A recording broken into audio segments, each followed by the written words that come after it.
We're here with Skye Warden, the director of the Live It Out Loud program. This is the year 2023. That's my camera right here. So I stare at this one? Yeah. This guy, camera 3? Yep, got it. All right. It's the best camera. I mean, it's pointed at me, so. That makes it the best. Yeah. And Skye, this is your 5th year directing the program? This would be my third year. Third year. Yeah. But you've also been a mentor for several years prior to that. Yeah. So about 11 of the 12 years, I've been a mentor in the Live It Out Loud program. All right. Yeah, quite a while.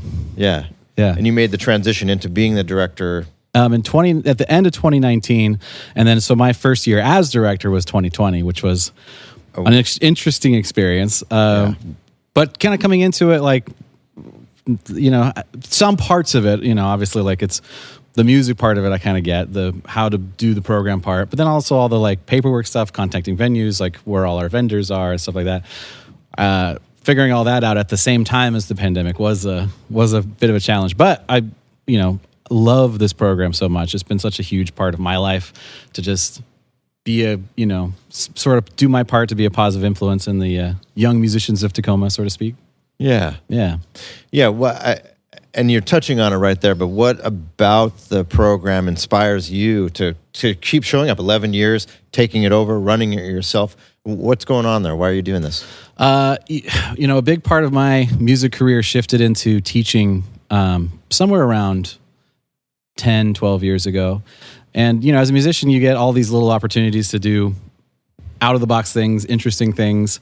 At a certain point, you start to realize that there is sort of a part of giving back that being a musician sort of entails, whether it is, you know, working charity events or things like that, or teaching, which a lot of musicians do. And not only does teaching like kind of supply a way of staying involved in music, but also sort of some steady income where your gigs can be like pretty sporadic sometimes. So if you're relying on that, you could have months where you're going to be in debt, right? So teaching gives you a little bit more stability, which is why a lot of musicians do it. But it's also, I mean, for me, like I taught guitar for probably 20 years. And I got better at playing guitar by being a teacher. Yes. You know, I learned more about the instrument that I had spent so much time on by teaching. And by the same extension, being a teacher in this, being a mentor in this program has probably taught me more than I've taught the bands I've worked with.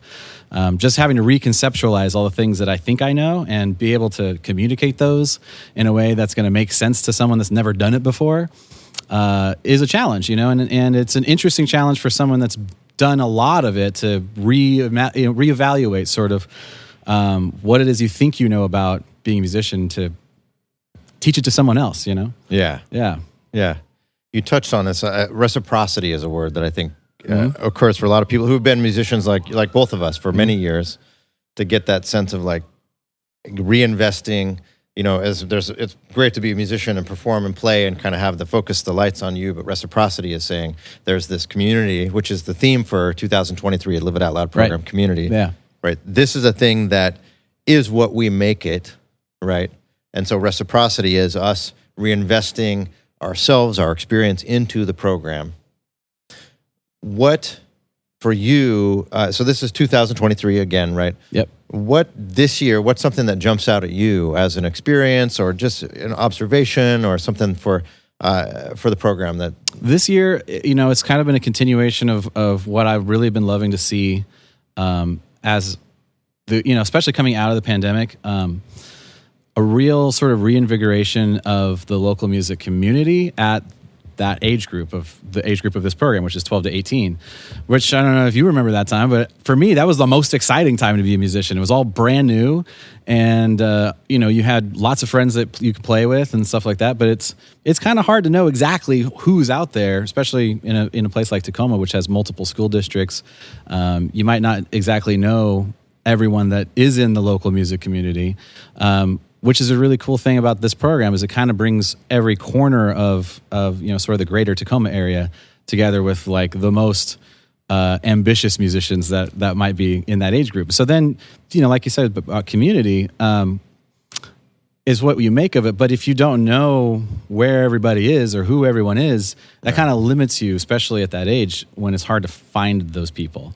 And so watching that grow into something where like other bands form out of people that met through the program. Some of the bands that start in the program continue on and, go do other stuff. There's a number of musicians that have been that were in the program like 10 years ago that are now working for venues or working in studios. And, some of them went to Nashville and like are doing it big time stuff. And, like there's a list of people that have come through the program that have really taken sort of the foundational stuff that we get to do here and just blown everyone else, myself included, out of the water with it and gone, crazy. So for me, the most memorable part about this year is really kind of seeing probably the most unified music community of this age group that I've seen in any year past. And it just gets better and better each year as that sort of premise gets reinforced as sort of the whole point of the program, right? Right. Obviously getting together and playing some shows and learning more just about the music business and about being a musician is a big part of the program. But the biggest part of the program is enabling people that go through it the opportunity to excel beyond it and go do stuff that's not even part of the program. And really equipping them with not only the stuff that they need to know, but just the people around and the resources that they have, including this venue we're in right now that is an all-ages venue that some may not have never known about if they hadn't gone through the program. Now this is like their venue that spent so much time in here, and it's the only small all-ages venue of this type in Tacoma. Yeah. And so keeping places like this invigorated and parts of the community that could end up gone if we don't do something like make sure our young music community is thriving. That's the point of this program. And this is Real Art Tacoma. This is Real Art Tacoma. Yeah, we're in absolutely. Real Art Tacoma, which is a great place, awesome spot. Come down anytime for a show. I'm looking at my queue. Selling real art right now.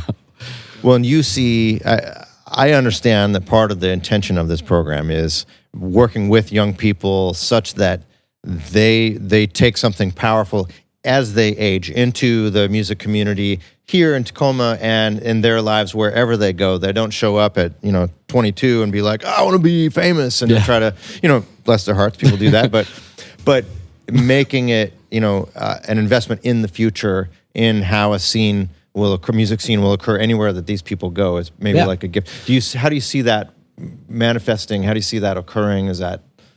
Yeah, it's interesting.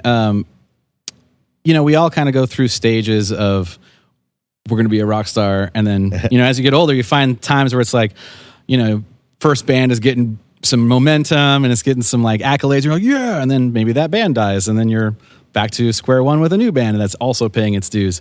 And so that ebb and flow is an interesting dichotomy. But sort of seeing the knowledge that these guys have of like, we've done it once, we can go do it again, and knowing that that's that cycle, kind of give them the first, like, here's the first band, you've got the one. Now you can build on that, and go do other things with it, Yeah. What about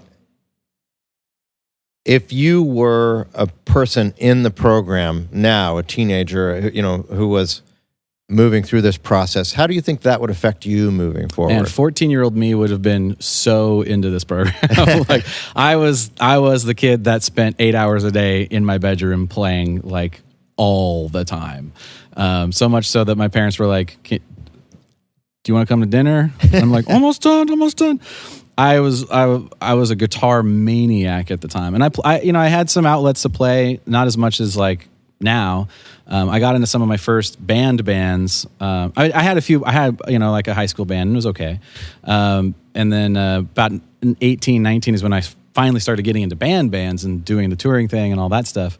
But there was a lot of stuff I learned at that age in my late teens, early 20s that these kids know already after the program. Mm-hmm. Stuff like how the stage process works and, really basic stuff that I did not know when I started joining real bands and doing stuff for real. So yeah, this would have helped me. And I think it probably would have helped most musicians I know this day. And honestly, like, jokes with some of the parents of some of the kids that are also musicians, they'll come up and be like, man, if I had known some of that earlier, or some of the other bands I interact with in the music scene, sometimes I'm like, some of my kids know more than this band that's on stage right now. Yeah, you know, like yeah. they're more. Some of these guys are more professional than the bands that are like our age. You know, and then that's one of those things. Like, there's never a time where you automatically know this stuff.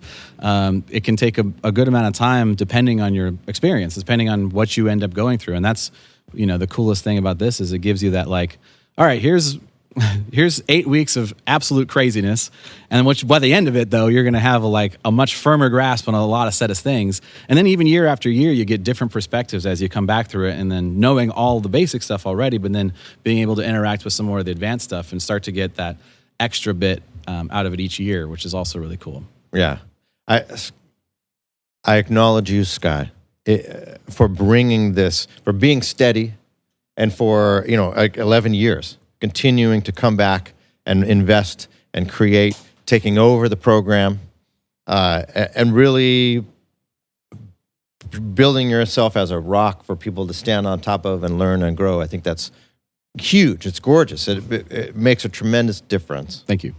Yeah. Is there anything you want to share to finish up here? I'm just really stoked for the final show tomorrow. I cannot wait to see what everyone does. It's the best part for me is, obviously it's a lot of work to put this program on. It's a lot of work for all the bands to put their sets together. So have it all just come together in one giant party is the best thing. And then after the show is done, I get to be like,